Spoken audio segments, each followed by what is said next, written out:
Hello children, how are you? Hope you all are fit and fine. बच्चों, आज की इस क्लास में हम सीखेंगे डिफ्थोंग्स के बारे में। बच्चों, आपने पिछली क्लास में वावल डायग्राफ्स के बारे में सीखा, जिसमें आपने सीखा जब दो वावल्स एक साथ आते हैं तो अधिकतर पहला वाला वावल लॉन्ग साउंड करता है और लॉन्ग साउंड एक क्लियर सिंगल साउंड होती है, जैसे ए साउंड रेन, ट्रेन और चेन में। और लॉन्ग ई साउंड को भी आप सुनते हैं पी, टी और लीफ में। लेकिन आपको पता है, कभी कभी जब दो वावल्स किसी वर्ड में एक साथ आते हैं तो उसमें से जो रूल हमने आपको बताया था कि जब दो वावल्स साथ में आते हैं तो पहला वावल लॉन्ग साउंड करता है और सेकंड साइलेंट रहता है, ये रूल नहीं काम करता। इन शब्दों को ध्यान से सुनिए। कॉइन, सॉइल, ऑयल, इन शब्दों में दो वावल्स एक लॉन्ग साउंड नहीं बना रहे हैं। अब आपको लगेगा कि जब दो वावल्स एक साथ आएंगे किसी शब्द में तो वो कौन सी डिफरेंट साउंड बनाएंगे। बच्चों, कभी कभी किसी शब्द में जब दो वावल्स एक साथ आते हैं तो हमारी टंग में एक ग्लाइडिंग एक्शन होता है, जिससे टंग अपनी पोजीशन को चेंज करती है। पहले वावल की साउंड से टंग दूसरे वावल की साउंड की तरफ जाती है।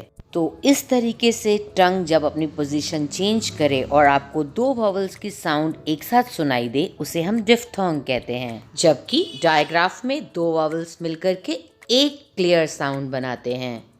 और ज़्यादातर आप देखेंगे डायग्राफ में टू वावल्स मिलकर के एक लॉन्ग साउंड बनाते हैं।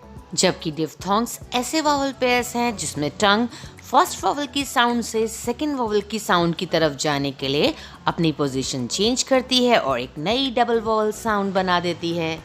तो अब आपको क्लियर हुआ डिफ्थोंग का मतलब वो आवाज़ जिसमें आपको डबल वावल साउंड सुनाई देती है। डिफ्थोंग में पहला वाला वावल सेकंड वावल की अपेक्षा ज़्यादा स्ट्रॉन्ग साउंड करता है। दो बहुत ही कॉमन डिफ्थोंग्स इंग्लिश लैंग्वेज में हैं। ऑय साउंड जो बनती है OI एंड OY लेटर के कॉम्बिनेशन से, एंड आउ साउंड जो बनती है OU एंड OW लेटर के कॉम्बिनेशन से। चलो देखते हैं ऑय एंड आउ साउंड के वर्ड्स। बच्चों, OW एंड OU दोनों मिलकर के एक नई आवाज़ बनाते हैं आउ। जब आपको चोट लगती है तो आप कैसे कहते हैं? आओ। आप जोर से बोलकर देखिए, आओ, और नोटिस कीजिए कि आपकी टंग कैसे पोजीशन चेंज करती है आ एंड ऊ साउंड से मिलकर बनी आउ साउंड को बनाने के लिए। तो OW एंड OU सेज आओ। तो चलो पहले देखते हैं OW आउ साउंड से बनने वाले कुछ वर्ड्स। OW आओ एज इन क्लब, आओ clown. OW ow as in ow brown. OW ow as in ow down.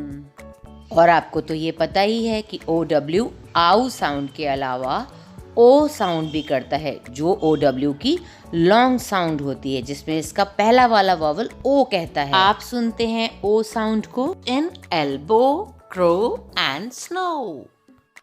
एक और डिफ्थोंग है जिसकी साउंड होती है आओ।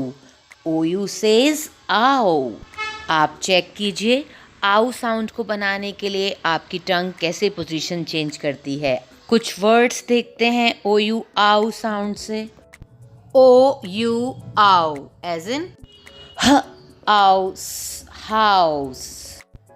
OU ow as in out, mouth.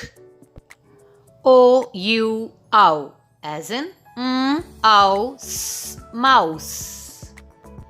क्या आपको पता है OU भी OW की तरह ही होता है।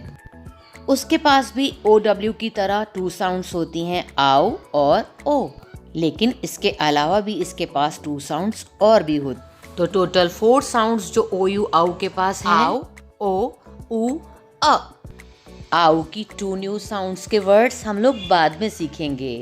एक नई डिफ्थोंग साउंड ओय जो बनती है OI एंड OY लेटर के combination. OI and OY both make sound ओय। बच्चों, जब ओय साउंड शब्द के शुरू में या बीच में आती है तो हम OI लिखते हैं।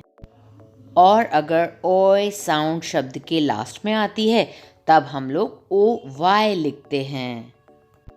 ओए साउंड में आपको दो साउंड सुनाई दे रही हैं, ओ एंड ई। तो पहली साउंड ओ आई ओए से बनने वाले कुछ वर्ड्स, ओ आई ओए, ख ओए coin, ओ आई ओए, स ओए soil, ओ आई ओए, ऑयल। अब देखते हैं कुछ words O Y oy sound से। ओ वाई ओए साउंड आती है शब्द के लास्ट में। ओ वाई ओए, ब ओए बॉय, ओ वाई ओए, ट ओए टॉय, ओ वाई ओए, ज ओए जॉय। तो आपने कुछ नोटिस किया? ओ आई ओए साउंड आती है शब्द के शुरू में या शब्द के बीच में, जबकि ओ वाई साउंड आती है शब्द के लास्ट में। तो चलो एक बार फिर से रिवाइज करते हैं। ओ आई एंड ओ वाई दोनों की साउंड है ओई, जबकि ओ you and O W in दोनों की साउंड है आओ। मुझे पूरी आशा है कि अब आप लोगों को अच्छे से समझ आ चुका है कि डिफ्थोंग का क्या मतलब होता है। अब आप लोग ओ आई ओए एंड ओ वाई ओए और ओ यू आओ एंड ओ डब्ल्यू आओ से बनने वाले और वर्ड्स को भी रीड करना सीखिए। Bye bye.